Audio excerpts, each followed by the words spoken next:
皆さんこんにちは。日本語ジャムの綾乃です。今日も聞いてくれてありがとうございます。このポッドキャストは日本語を勉強している中級者から上級者の方に向けて自然な日本語で話しています。ぜひリスニングやシャドーイングの練習に使ってください。さて本日のテーマは日本人はマスクをつけている人が多いです。先日私の生徒さんでドイツ人の方がいるんですけど、日本に来てくれたんですね。そして東京を一緒に観光していた時に、そのドイツ人の方が日本人はマスクをつけている人が多いねって言ってたんですよ。それで、日本は外国に比べてマスクをつけている人が多いんだっていうふうに気づいたんですね。確かに私もアメリカに留学していた時はマスクを日常でつけている人は全然見ませんでした。なので文化の違いがあるんだなと思ったので、それについて話していきたいと思います。実はですね、日本ではコロナよりも前にマスクをつけている人は結構いました。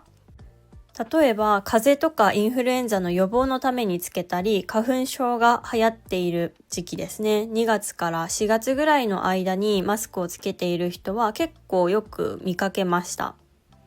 海外の人からするとマスクを道でつけていると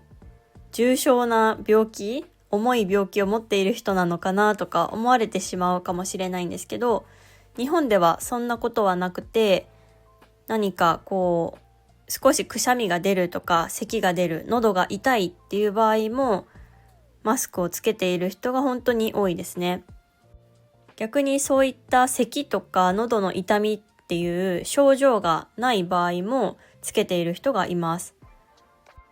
例えばすっぴんを隠すためとか口元を見られたくないからっていう理由でマスクはつけている人もいます。すっぴんというのはメイクをしていない顔のことですね。なので女性では今日時間がなくてメイクちゃんとできなかったっていう人はマスクで隠したりすることがありますね。そしてコロナが始まった2020年頃はマスクでの生活が当たり前になりました。電車の中とかスーパー、学校、会社、どこに行ってもみんなマスクをつけていました。多分皆さんの国でもそうでしたよね。そして日本では、周りの人に迷惑をかけないようにという考え方がとても大事なので、たとえ自分が元気だったとしても人前に行くからマスクをつけていこうっていう人が多かったり、逆にマスクをコロナの時期につけていない人は変な目で見られることも多かったですね。そして今はもうコロナは落ち着いているので、今ではもうマスクの着用、マスクをつけることは自由になっています。今では最初に話した例のように、風邪をひいている時とか、インフルエンザが流行っている時期に予防のためにマスクをつけている人が多いですね。あとは人混みに行く時もマスクをつけている人は多いかなと思います。それは多分コロナの名残だと思います。私の母もショッピングモールとかどこか人が多いところに行くときはマスクつけてった方がいいかなとかよく言っているので、そこはコロナで意識が変わったところかなと思いますね。そしてコロナの時期に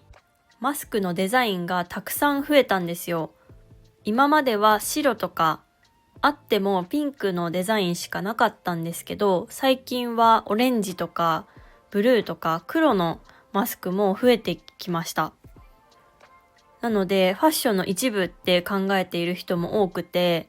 その日の服のデザインとか色に合わせてマスクを選ぶっていう人もいるのではないかなと思います。そしてコロナの時期に流行った言葉がですね、マスク美人という言葉です。これはマスクをしていると顔が素敵に見える人のことです。ちょっと女性からしたらあんまり良くない言葉かなと思うんですけど、マスクをつけていると目と眉毛が見えますよね。そこがとても綺麗というか整っていると綺麗な人だなと思われることがあります。でも実際にマスクを外したら思っていた顔のイメージと違うっていうことが起きて、マスク美人っていう言葉が生まれました。人ってどうしても見えない部分は想像してしまう癖があるかなと思うので、しょうがないことなんですけど、でも想像と違ったって言われたらちょっとショックですよね。でもこんな感じでいろいろな理由でマスクをつけている人が日本にはたくさんいます。なのでマスクをつけているからといって重い病気にかかっているとか風邪をひいているからうつされちゃうんじゃないかって心配はしなくて全然大丈夫です。そしてマスクをつけることは自由なので、もしつけたかったらつければいいし、つけたくなかったらつけなくて大丈夫です。本当に高熱が出て咳が出てしまって他の人に移してしまいそうっていう時はもちろんつけてほしいんですけど、その他の場合は皆さんファッションとか顔を隠したいという理由でつけている人もいると思うので、それを真似したければつければいいし、もしマスクはあまり好きじゃないという場合はつけなくて大丈夫です。では今日はですね、マスクについてお話をしたのですがいかがでしたでしょうか。皆さんの国ではマスクは日常的につけますか？それとも本当に病気にかかった時だけでしょうか？ぜひコメントで教えてください。それから話してほしいトピックや質問などがあったらぜひコメントで教えてください。日常会話で使える単語やフレーズはインスタグラムやスレッズで紹介しています。ぜひそちらもフォローやいいねをよろしくお願いします。では本日はここまでにしたいと思います。最後まで聞いてくれてありがとうございました。では次回のエピソードでお会いしましょう。日本語ジャムのあやのでした。じゃあね、バイバーイ。